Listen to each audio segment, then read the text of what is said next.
Hello friends, আসসালামু আলাইকুম। নতুন আরও একটি ভিডিও নিয়ে চলে এসেছি। তবে আজকে তৈরি করে দেখাতে চলেছি ঠান্ডা ঠান্ডা বেলের শরবত। আর এই সিজনে কিন্তু প্রচুর বেল পাওয়া যাচ্ছে। আর আমরা সবাই জানি বেল কিন্তু ভীষণ পুষ্টিকর একটি খাবার, আর এটা শরীরকেও অনেক ভালো রাখে। আমি এখানে একটা বেল দিয়ে শরবত তৈরি করে দেখাতে চলেছি। একটা বেল দিয়ে কিন্তু প্রায় 2-3 গ্লাস মতন বেলের শরবত তৈরি হয়ে যায় অনায়াসেই। আর প্রথমে যেটা করতে হবে, বেলের খোসাটা ভেঙে নিতে হবে।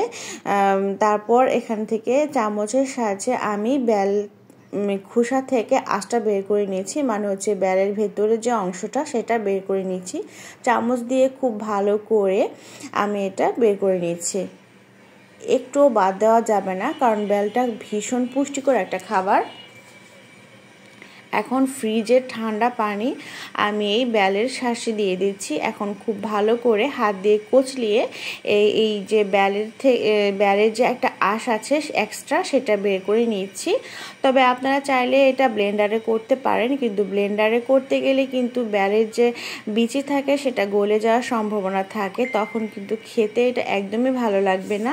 তাই সবাই চেষ্টা করবেন যখন বেলের শরবতটা তৈরি করে নেবেন, সবসময় হাত দিয়ে এভাবে আঁশটা বের করে নিতে।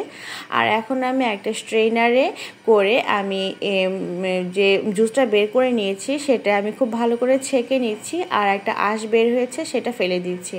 তারপর যে বেলের শরবতটা মানে বেলের জুসটা বের হয়েছে সেখানে আমি দিয়ে দিচ্ছি প্রায় অল্প করে বিট লবণ। তারপর আমি 2 কাপ মতন চিনি দিয়েছি। তারপর আবারও ঠান্ডা পানি দিয়ে একটু পাতলা করে নিচ্ছি।